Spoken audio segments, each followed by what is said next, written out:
الحمدللہ رب العالمین والصلاة والسلام علی محمد الامین اعوذ باللہ من الشیطان الرجیم بسم اللہ الرحمن الرحیم۔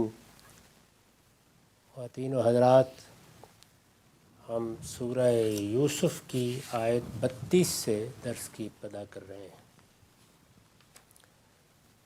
اس سورہ میں جیسے کہ بارہا بتایا جا چکا، سیدنا یوسف علیہ السلام کی سرگزشت سے استدلال کیا گیا ہے۔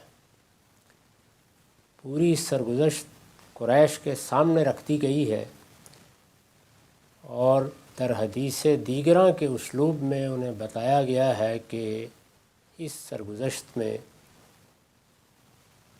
تم اس وقت کے اپنے اعمال بھی دیکھ سکتے ہو اور تمہارے بھائی کے لیے محمد الرسول اللہ صلی اللہ علیہ وسلم کے لیے جو نتائج نکلنے والے ہیں ان کو بھی دیکھ سکتے ہو۔ یہ ایک آئینہ ہے جو تمہارے سامنے رکھ دیا گیا ہے۔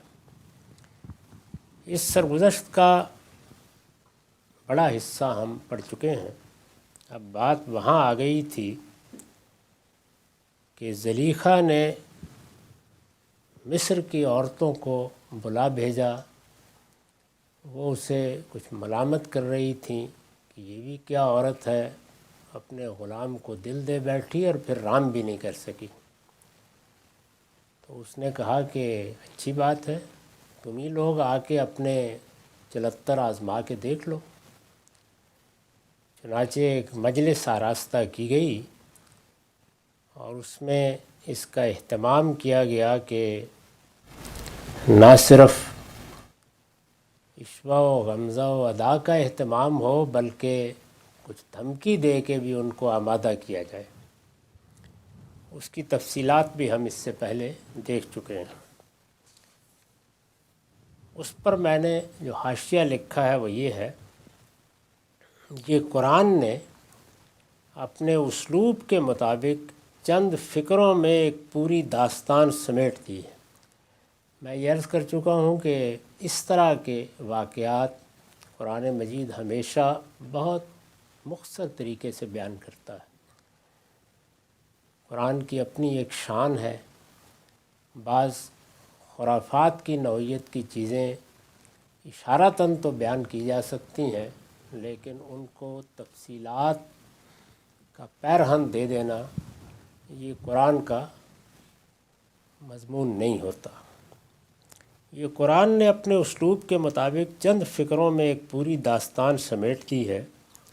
مطلب یہ ہے کہ یوسف علیہ السلام سامنے آئے تو حسن و جمال اور پاکیزگی و تقدس کے ایک پیکر کو اپنے سامنے کھڑا دیکھ کر، یعنی یہ دونوں پہلو تھے شخصیت میں۔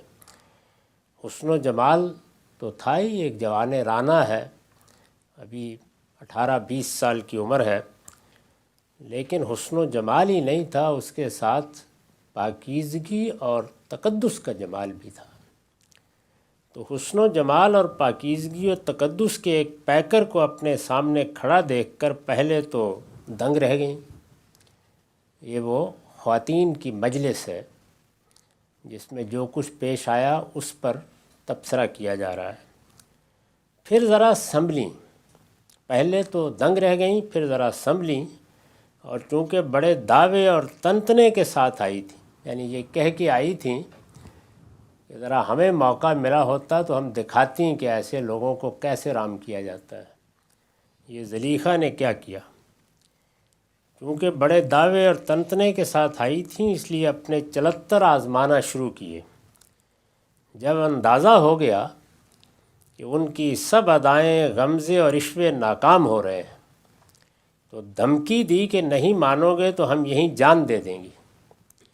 چنانچہ اپنی اس دھمکی کو سچ ثابت کرنے کے لیے ان میں سے بعض نے اپنے ہاتھ جگہ جگہ سے زخمی کر لیے۔ یہ میں عرض کر چکا ہوں کہ اس آیت کو بالکل غلط سمجھا گیا ہے۔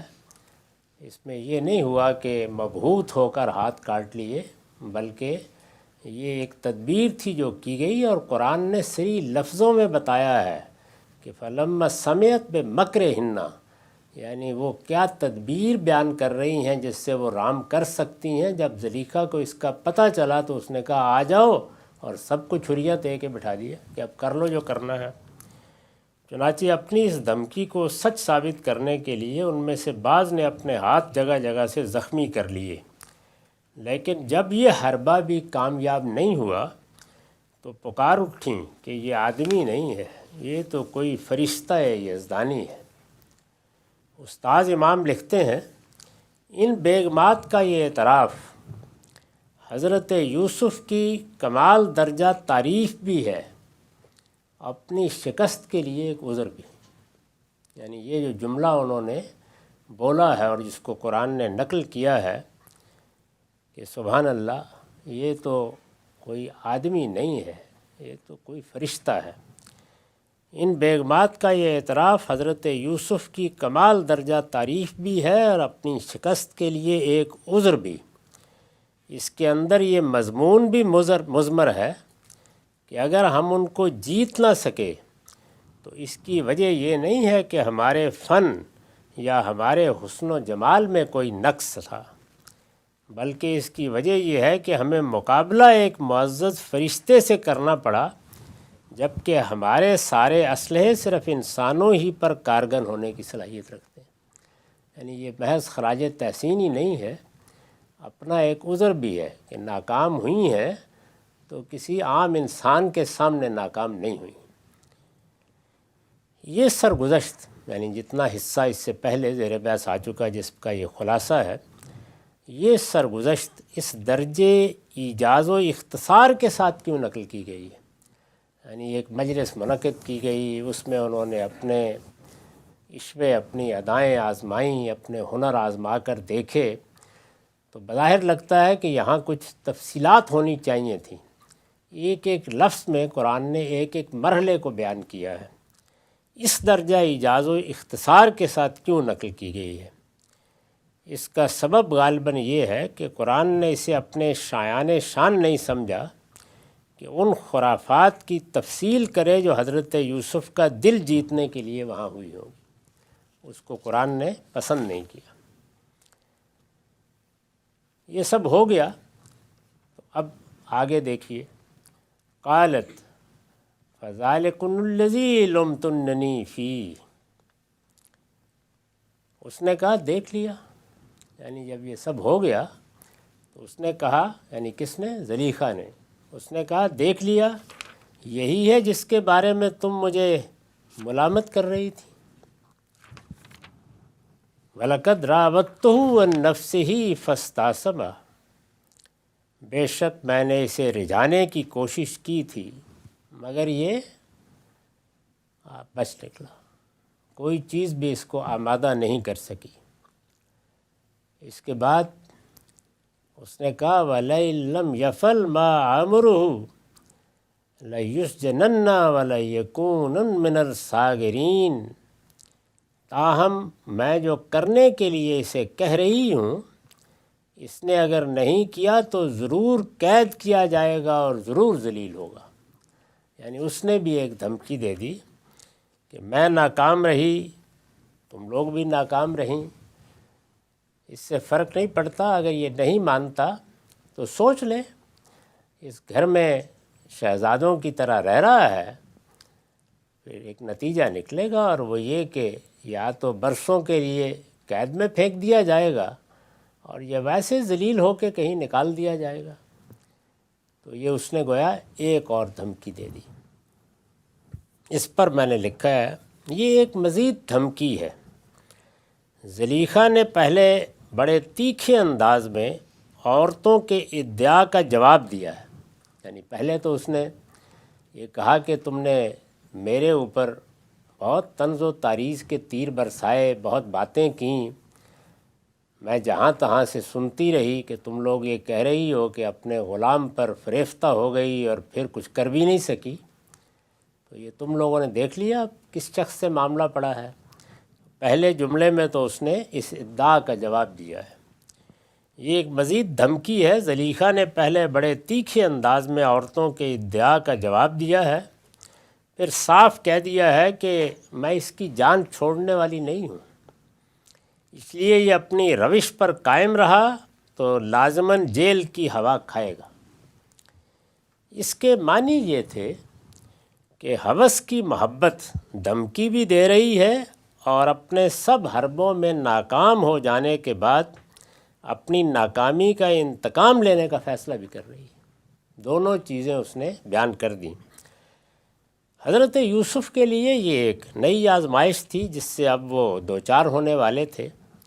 زنان مصر کی اس مجلس سے اس زمانے کی مصر کی اخلاقی حالت کا بھی اندازہ کیا جا سکتا ہے کہ اس طرح کے معاملات میں وہ دور حاضر کی تہذیب سے کسی طرح کم ترقی یافتہ نہیں تھے۔ ہمارے ہاں عام طور پر لوگ جب اپنے زمانے کو دیکھتے ہیں تو بہت پریشان ہو جاتے ہیں۔ اگر کبھی بصیرت کی نگاہ سے تاریخ کو پڑھا ہو، قدیم بغداد کی تاریخ پڑھ لیجئے، سلطنت روما کی تاریخ پڑھیے، یونان کی تاریخ پڑھیے، اس سے پہلے کی بعض تہذیبوں کو دیکھیے، تو جس طرح کے ثقافتی مظاہر، جس طرح کی جنسی بے روی، جس طرح کے ذہنی تصورات اب ہمیں بہت پریشان کر دیتے ہیں، یہ اس زمانے سے زیادہ بڑے پیمانے پر نظر آتے ہیں۔ تو اس لیے یہ دنیا جب سے بنی ہے ایسی ہی رہی ہے۔ اس کو اس طرح قبول کر کے آدمی کو اپنے ایمان و عمل کی حفاظت کرنی چاہیے۔ یہ ایسی ہی رہے گی۔ اس کے پروردگار نے اس کو اسی کشمکش کے ساتھ پیدا کیا ہے۔ یہ شیطان اور رحمان کی کشمکش ہے جس میں بڑی ہمت کر کے کنکر مارنے پڑتے ہیں۔ ہمارے ہاں حج میں اسی کو ایک تمثیل میں ڈھال دیا گیا ہے۔ تو یہ کشمکش کبھی ختم نہیں ہوگی۔ اس میں مجھے کیا کرنا ہے، آپ کو کیا کرنا ہے، مصلحین کو کیا کرنا ہے، اساتذہ کو کیا کرنا ہے، اسی طرح اگر کہیں مسلمانوں کی کوئی حکومت ہے تو اس کی کیا ذمہ داریاں ہیں، یہ سب اپنے اپنے دائرے میں محنت کر سکتے ہیں، لیکن دنیا جنت بن جائے یہ اللہ تعالیٰ کی اسکیم کے خلاف ہے۔ یہاں حق و باطل اور خیر و شر کی کشمکش رہے گی، اور بارہا ایسا ہوگا کہ شر بہت پھیل جائے گا، اس کو عروج حاصل ہوگا۔ ذرا اندازہ کیجئے کہ اس وقت جو ہماری بستیاں ہیں ان میں ہماری طرح کے طالب علم جا کے بیٹھ جائیں اور لوگوں کو کچھ سچائی کی طرف، حق کی طرف، اللہ کی کتاب کی طرف بلائیں، تو میں تجربے سے یہ عرض کر رہا ہوں کہ دسیوں لوگ بات سننے کے لیے تیار ہو جاتے ہیں، دسیوں لوگ اپنے آپ کو تبدیل کرنے کے لیے تیار ہو جاتے ہیں۔ لیکن لوط علیہ السلام کی بستی کا جو نقشہ قرآن نے کھینچا ہے اس کو پڑھیے اور دیکھیے، یعنی جب نکالنے کا فیصلہ کیا گیا تو ابراہیم علیہ السلام مجادلے کے لیے کھڑے ہو گئے، یعنی اللہ تعالیٰ کے ساتھ بحث شروع کر دی انہوں نے۔ قرآن مجید نے اس بحث پر بھی بڑی محبت سے ان کو خراج تحسینی پیش کیا ہے، اور یہ کہا ہے، قرآن کے الفاظ یہ ہیں کہ ابراہیم بہت ہی دل کا درد مند تھا۔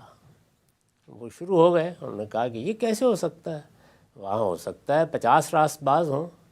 اللہ تعالیٰ نے فرمایا ابراہیم اتنے بھی نہیں ہیں، 40 ہوں، ان کا اتنے بھی نہیں، انہوں نے کہا 30 ہوں، انہوں نے کہا ابراہیم اتنے بھی نہیں ہیں، 10 ہوں، فرمایا اتنے بھی نہیں ہیں ورنہ چھوڑ دیتا۔ تو یہ صورتحال ہے اس بستی کی، تو اس لیے ایسی صورتحال میں گھبرانا نہیں چاہیے۔ تو یہ فرمایا کہ میں نے تو اپنی طرف سے ہر کوشش کر دیکھی ہے، اب یہی ہے کہ اسے جیل ہی جانا پڑے گا۔ اگر اس نے میری بات نہیں مانی تو یہ نتیجہ بھی دیکھ لے گا۔ جب زلیخا کی زبان سے یہ بات حضرت یوسف نے سنی تو دیکھیے کیا دعا کی۔ قال رب السجن احب الی مما یدعوننی الیہ۔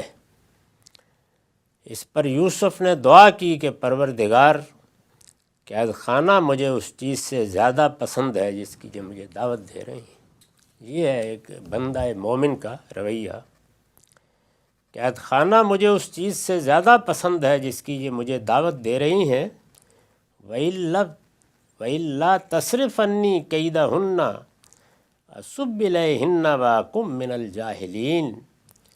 اب اگر ان کے فریب کو تو نے مجھ سے دفع نہ کیا، یعنی میں نے تو اپنی ساری طاقت نچوڑ دی ہے، اب اگر ان کے فریب کو تو نے مجھ سے دفع نہ کیا تو پروردگار میں ان کی طرف مائل ہو جاؤں گا اور ان لوگوں میں شامل ہو رہوں گا جو جذبات سے مغلوب ہو جاتے ہیں۔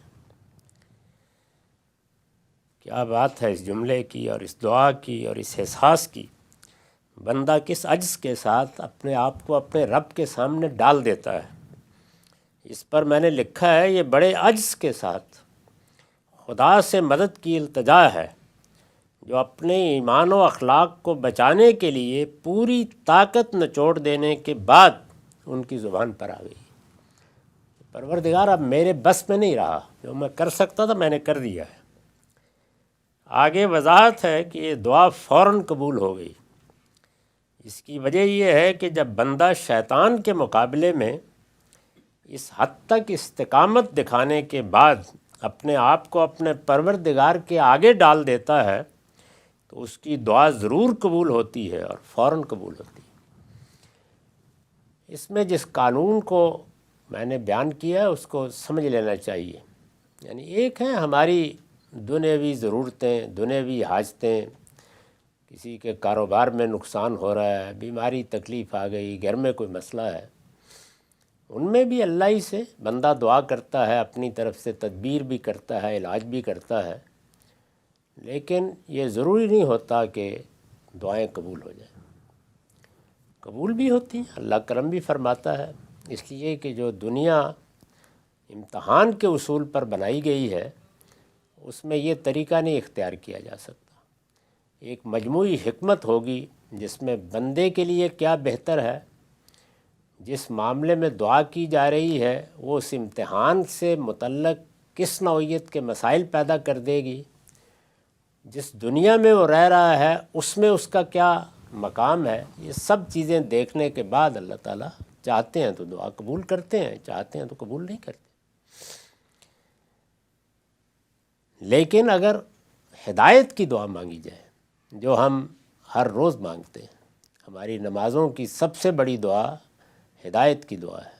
سورہ فاتحہ میں اہدنا الصراط المستقیم، اور پھر اللہ تعالیٰ کی مدد اس کی راہ پر چلنے کے لیے مانگی جائے اور اس میں اپنی طرف سے جو قوت میسر ہو سکتی تھی وہ صرف کر دی جائے، تو یہ دعا ایسے ہی قبول ہوتی ہے جیسے یہاں قبول ہوئی ہے۔ یعنی اس کے رد ہونے کی کوئی وجہ ہی نہیں ہے۔ اس دعا کو یعنی ہدایت کی دعا اور ہدایت پر ثابت قدمی کی دعا بشرطے کہ بندہ اپنے حصے کا کام کر دے، یہ اللہ تعالیٰ کا وعدہ ہے کہ وہ قبول کرتا ہے، اور اس کو بیان کیا ہے قرآن مجید میں متعدد جگہوں پر۔ یہاں بھی یہی ہوا ہے کہ انہوں نے اپنے آپ کو اپنے پروردگار کے سامنے گویا ڈال دیا کہ اب میرے بس میں نہیں رہا، میں جتنا مقابلہ کر سکتا تھا میں نے کر لیا، اب آپ میری مدد کریں اور ان کے فریب کو مجھ سے دفع کر دیں۔ یہ دعا انہوں نے کی۔ یہ دیکھیے قبول کس صورت میں کی ہے، یعنی آسمان سے فرشتے نہیں آ گئے کہ وہ زلیخا کا گلا دبوچ دیں، نہیں، یوسف کو جیل میں ڈالنے کا اہتمام کر دیا گیا، اس کی بھی قیمت دینی پڑی ہے، یعنی اس محل میں نہیں ہوئی۔ ٹھیک ہے، اب آپ نے اگر یہی کہا ہے، انہوں نے یہی کہا تھا نا کہ السجن احب الی مما یدعوننی الیہ، مجھے جیل اس سے زیادہ پسند ہے۔ فرمایا ٹھیک ہے، بچنا چاہتے ہو تو ہم مدد کرتے ہیں، جیل میں چلے جاؤ، رہو جہاں 18 سال رہے ہیں کم و بیش، 1-2 دن نہیں۔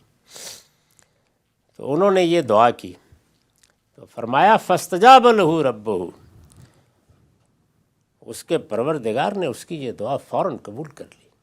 تو اس کے پروردگار نے اس کی یہ دعا قبول کر لی، فصرف عنہ کیدہن انہ ھو السمیع العلیم، اور ان کا فریب اس سے دفع کر دیا، بے شک وہ سننے والا جاننے والا ہے۔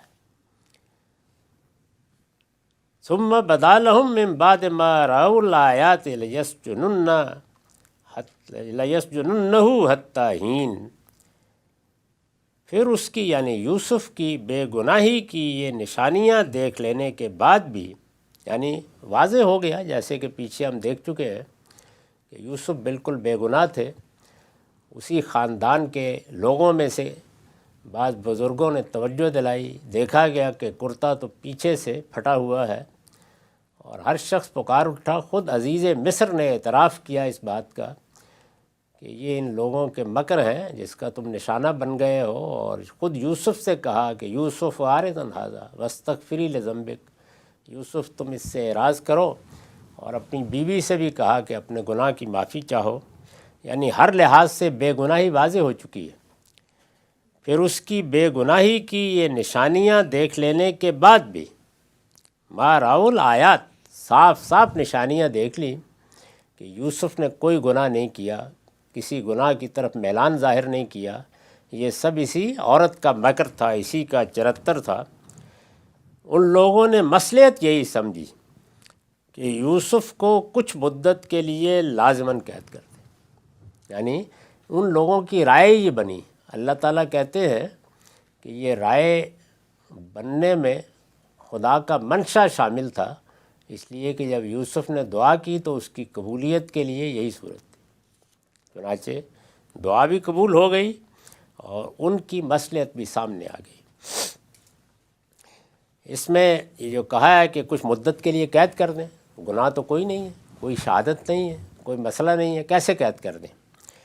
میں نے لکھا ہے یوسف علیہ السلام چونکہ غلام تھے، اس لیے قدیم رواج کے مطابق آپ کو جیل بھیجنے کے لیے کسی عدالتی کارروائی کی ضرورت نہیں تھی۔ ہمارے معاشرے میں تو اب ریاست کیا ہے، اس کے قوانین کیا ہیں، حدود و قیود کیا ہیں، کب کوئی جرم قابل دست اندازی پولیس ہوتا ہے، کب نہیں ہوتا، یہ سب باتیں بہت حد تک زمانے نے طے کر دی ہیں۔ ترقی یافتہ ملکوں میں تو عدالت، قانون، پولیس، ان کے حدود، ضابطے بڑی حد تک معین ہو گئے۔ خود بالا تر اقتدار کو بھی انتظامیہ، مقننہ اور عدلیہ میں تقسیم کر دیا گیا ہے۔ ان کے درمیان اختیارات کا ایک توازن بھی قائم کیا گیا ہے۔ یہ سب چیزیں اب ہو گئی ہیں، اور جو ممالک ابھی اس معاملے میں پیچھے ہیں وہ بھی کسی حد تک ان کو سامنے رکھ کر یا ان کے شعور کے ساتھ جدوجہد کرتے ہیں۔ سیاستدان اس کا ذکر کرتے ہیں، دانشور توجہ دلاتے ہیں، خلاف ورزی ہو تو کہا جاتا ہے، لیکن قدیم تہذیب میں یہ صورتحال نہیں تھی۔ باپ بیٹوں کے معاملے میں یا اولاد کے معاملے میں، بیٹیوں کے معاملے میں بھی ایسے اختیارات رکھتے تھے کہ جن کا اب کوئی شخص تصور نہیں کر سکتا۔ میں نے خود اپنے بچپن میں جو دیہاتی زندگی دیکھی ہے اس میں بھی یہی صورتحال تھی، یعنی اولاد پر والدین کو غیر معمولی اختیارات حاصل ہوتے تھے اور ان کو مانا جاتا تھا۔ اگر کوئی بچہ بغاوت کا رویہ اختیار کرے تو پوری سوسائٹی والدین کے ساتھ کھڑی ہوتی تھی۔ میں یہاں یہ عرض نہیں کر رہا کہ صحیح کیا اور غلط کیا ہے، یہ بتا رہا ہوں کہ فرق کیا واقع ہوا ہے۔ اسی طرح کی صورتحال خاندان کے بزرگوں کی تھی، یہی معاملہ تھا۔ غلام اور آقا یہ اپنی جگہ ایک رشتہ تھا اور صدیوں موجود رہا ہے۔ اس میں بھی یہ ضرورت نہیں ہوتی تھی کہ اگر غلام نے کسی جرم کا ارتکاب کیا ہے تو کوئی عدالتی کارروائی ہوگی یا قاضی فیصلہ کریں گے، بلکہ آقاؤں کو جرائم کی سزا دینے کا بھی اختیار تھا اور بغیر جرم کے بھی جیل میں ڈال دیں، کہیں پھینک دیں، اس کے اختیارات بھی موجود ہوتے تھے۔ اسی ذیل کا ایک پہلو وہ بھی ہے جو بعض اوقات لوگوں کے لیے غلط فہمی کا باعث بن جاتا ہے۔ وہ دیکھتے ہیں کہ مدینہ میں خلفائے راشدین بعض موقعوں پر اپنے تادیبی اختیارات استعمال کرتے ہیں۔ اس سے وہ یہ خیال کر لیتے ہیں کہ یہ شاید ایک حکمران کی حیثیت سے اسلام نے جو اختیارات دیے ہیں ان کو استعمال کر رہے ہیں۔ یہ سمجھ لینا چاہیے کہ مدینے میں جو حکومت قائم ہوئی وہ بھی ایک قبائلی معاشرے کی حکومت تھی، اور قبائلی معاشروں میں جس طرح کہ میں نے ابھی عرض کیا، تادیب کے اختیارات، تنبیہ کے اختیارات یہ بہت حد تک تقسیم تھے۔ میرے اپنے گاؤں میں یہ اختیار کہ کسی نوجوان کے کان گرم کر دیں، کسی لڑکی کو دوپٹے کے بغیر دیکھیں تو ایک تھپڑ مار دیں، کوئی دکان پر نامعقول باتیں کرتا ہوا لڑکا نظر آئے تو اٹھا کر اس کو کہیں کہ جاؤ شہر سے دفع ہو جاؤ۔ یہ اختیارات ہماری مسجد کے مولوی صاحب کو بھی حاصل تھے، اور یہ ہمارے مدرسے کے، ہمارے اسکول کے صدر مدرس ہیڈ ماسٹر صاحب کو بھی حاصل تھے، اور یہ برادری کے بزرگوں کو بھی حاصل تھے۔ حاصل تھے کا مطلب یہ ہے کہ سوسائٹی اس کو تسلیم کرتی تھی۔ اگر ان میں سے کسی نے یہ کیا ہے تو سب تحسین کر رہے ہوں گے، بالکل درست کیا، یہی ہونا چاہیے تھا۔ چنانچہ خلفائے راشدین کا معاملہ بھی یہی ہے کہ جو صحابہ کی جماعت بنی اور ایک تبدیلی آئی، اس میں اب وہ بزرگ کی حیثیت میں تھے، وہ ایسے ہی منتخب نہیں ہوئے، رہنما بزرگ۔ تو ان کے ہاں بعض موقعوں پر معلمانہ تادیب کا اظہار ہوا ہے۔ اب تو ہم پسند نہیں کرتے کہ ہمارے بچوں کو استاد مارے، لیکن وہ زمانہ رہا ہے جب خود والدین کہتے تھے کہ یہ ہم حاضر کر دیا ہے، اب ہڈیاں بچا کے بھیج دیجیے گا، باقی کوئی ضرورت نہیں۔ تو یہ ہر دور کی اپنی تہذیبی روایات، اپنا ثقافتی پس منظر ہوتا ہے۔ تو یہی صورتحال خلفائے راشدین کے زمانے میں، یعنی ایک طرح کی معلمانہ تادیب۔ اس کے بعض واقعات ہیں جو تاریخ میں نقل ہوئے ہیں، ان کو لوگ پیش کر کے یہ کہتے ہیں کہ اب بھی ہمارے حکمران کو وہی اختیارات حاصل ہونے چاہیے۔ یہ کوئی دین یا ایمان کا یا قرآن کا یا حدیث کا مسئلہ نہیں ہے، یہ اصل میں اس زمانے کی روایات ہیں، اور یہ روایات ابھی قریب کے دور تک ہمارے دیہات میں رہی ہیں۔ اس طرح کی روایات ان کا ظہور ہوتا ہے، اور قبائلی زندگی میں اس کو قبول کیا جاتا ہے، یہ کوئی قابل اعتراض بات نہیں ہوتی۔ اصول میں یہ سمجھ لینا چاہیے کہ انسانوں کو اللہ تعالیٰ نے آزاد پیدا کیا ہے، ان کی جان مال آبرو کے خلاف جب بھی کوئی اقدام کیا جائے گا وہ الا بالحق ہوگا، یعنی اس کے لیے آپ کے پاس خدائی سند ہونی چاہیے یا علم و عقل کے مسلمات میں اس کی گنجائش ہونی چاہیے۔ تو اس لیے موجودہ زمانے کی حکومتوں کے معاملے میں یہ بحث اب بڑی سائنسی بحث ہو کر رہ گئی ہے کہ ان کا اختیار کیا ہے۔ تو میں نے اس پر اپنی کتاب مقامات میں ایک مضمون لکھا ہے، قانون کی بنیاد۔ اس میں یہ بتایا ہے کہ حکومت کا یا ریاست کا اختیار اصل میں اس ضرورت سے پیدا ہوتا ہے جس نے حکومت کو وجود بخشا ہے، اور وہ دو ہی چیزیں ہیں، یعنی حق تلفی کا ازالہ، جان مال آبرو کے خلاف زیادتی کا ازالہ۔ یہی قانون کی بنیاد ہے، اس سے آگے نہ کوئی قانون بنایا جا سکتا ہے، نہ لوگوں کے خلاف کوئی اقدام کیا جا سکتا ہے۔ تو یہاں پر بھی بالکل وہی ہوا ہے کہ ایک آقا ہے، اس نے کہہ دیا کہ اس کو جیل میں ڈال دیں، یہ ثابت کرنے کی ضرورت نہیں ہے کہ اس نے جرم کیا کیا ہے اور قانون کے مطابق یہ جیل میں جانے کا مستحق بھی ہے یا نہیں۔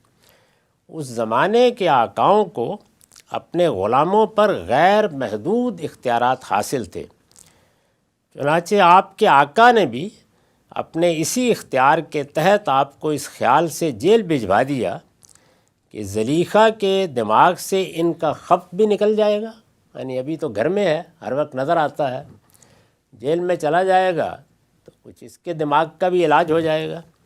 زلیخا کے دماغ سے اس کا خط بھی نکل جائے گا، اور لوگ بھی یہی سمجھیں گے کہ جس کو سزا ملی ہے قصور بھی اسی کا ہوگا۔ بات تو باہر پھیلی ہوئی ہے، تو اب جب اس قصے کے بعد جب لوگ بیان کریں گے اور یہ پتہ چلے گا کہ یوسف کو تو جیل بھیج دیا ہے، تو جواب دینے والے کہیں گے کہ بھائی قصور ہوگا ہی تو بھیجا ہے نا، آخر کچھ کیا ہوگا۔ قرآن کے الفاظ سے واضح ہے کہ دوسرے اعزاء و اقربا بھی اس فیصلے میں شریک تھے، یعنی خاندان نے مل کے یہی رائے دی کہ ایسا ہی کرنا چاہیے، اس لیے کہ اپنی ناک بچانے کے لیے وہ بھی مصلحت اسی میں دیکھ رہے تھے، تو ان کو جیل بھیج دیا گیا۔ اب قرآن مجید اس کے بعد پھر آگے بڑھتا ہے اور مزید آگے بیان کرتا ہے کہ وہ جیل میں چلے گئے، وہاں ایک مدت رہے۔ یہ تفصیلات حذف کر دی گئی ہیں اس لیے کہ یہ اصل واقعے سے متعلق نہیں ہے، اور پھر بات وہاں پہنچ گئی ہے کہ جہاں ایک دن جیل میں دو نوجوان اپنے خواب کی تعبیر کے لیے ان کی طرف رجوع کرتے ہیں۔ قرآن مجید نے اس کے بعد ذکر کیا ہے کہ جس زمانے میں یوسف کو جیل میں ڈالا گیا، دو اور نوجوان بھی اسی زمانے میں جیل میں داخل ہوئے تھے، قید خانے میں ڈالے گئے تھے۔ وہ کیا واقعہ پیش آیا، اس کی تفصیلات ہم آئندہ نشست میں دیکھیں گے۔ اب ہمارا وقت ختم ہو گیا۔ اقول قولی ھذا واستغفر اللہ لی ولکم۔